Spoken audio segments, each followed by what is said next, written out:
আমাদের বর্তমানে যে ব্যবসায়িক ক্ষেত্রে যারা ট্যাক্স আমরা দিচ্ছি, আমরা তো নির্যাতন ভোগ করছি। কেননা আপনি তো লিমিটেড মানুষের মধ্যে তো এটাকে সীমাবদ্ধ রেখে আপনি তো হবে না। আপনি যখন এই নেটটা বাড়াতে পারবেন, এই প্রোডাক্টটা আমি তৈরি করছি, আমি এটার উপরে ভ্যাট দিচ্ছি, আবার আরেকজন হয়তো ভ্যাট দিচ্ছে না, তাহলে কি হলো? ওই আপনার ব্যবসা ক্ষেত্রে কিন্তু বৈষম্য হয়ে গেল। তা আপনি যখন এই নেটটা সকলের জন্য প্রযোজ্য করে দিবেন, তখন সরকারের রাজস্ব আহরণ বাড়বে।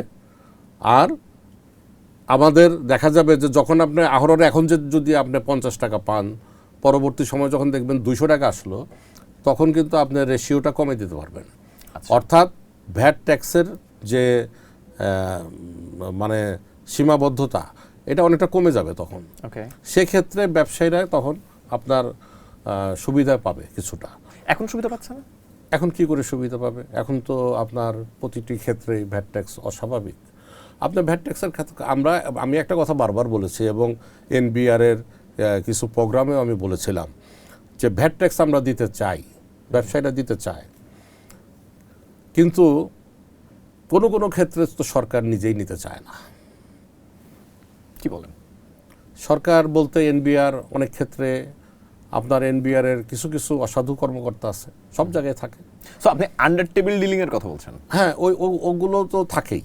সেগুলো বর্তমানে কিছুটা আমার মনে হয় যে কমের দিকে যাচ্ছে, কারণ অনেক করাপ্টেড পারসনকে ইতিমধ্যে ধরা হয়েছে, যার কারণে এটা একটু কিছুটা গতি আসতেছে। তারপরেও পুরোপুরি আসে নাই। আপনি ভ্যাটের 10,000 টাকা দিতে হবে, আপনি তো ওনাকে সন্তুষ্ট করেন, তাহলে তো 10,000 টাকা দিতে হচ্ছে না। এই যে পরিস্থিতিটা, এগুলার পরিবর্তন, যেটা আমি বলছি যে ভ্যাট নেটটাকে, ট্যাক্স নেটটাকে যদি আপনি বাড়াতে পারেন, তাহলে অনেকের সামর্থ্যের মধ্যে আসবে, সরকারের আহরণ বাড়বে এবং সামগ্রিকভাবে আমার বৈদেশিক যে মুদ্রার জন্য যেটা আমাকে সবসময় সরকারকে চেয়ে থাকতে হয়, সেটা কমে যাবে। ঋণ নির্ভরতা কমে যাবে। এইটা আমার মূল বলার ইচ্ছা ছিল। পাশাপাশি আমি যে কথাটা বলতে চাচ্ছিলাম, যে আমি অনেক সভা সেমিনারেও বলেছি যে ভ্যাট আমরা দিতে চাই, তো ভ্যাটটা আমি কোনটার উপরে দেব? আমি যখন র মেটেরিয়াল কিনি, ওটার উপরে ভ্যাট একবার দিতে হচ্ছে। আমি যখন প্রোডাক্ট করতেছি, সেখানে আপনার বিদ্যুৎ বা অন্যান্য ক্ষেত্রেও কিন্তু ভ্যাট ট্যাক্স দিতে হচ্ছে। যখন আপনি কনজিউমারের কাছে, ভ্যাটটা তো কনজিউমার দিবে, ভ্যাট তো প্রতিষ্ঠানের মালিকের দেওয়ার কথা না।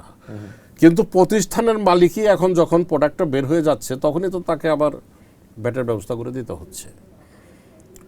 আমি ভ্যাট দিতে রাজি।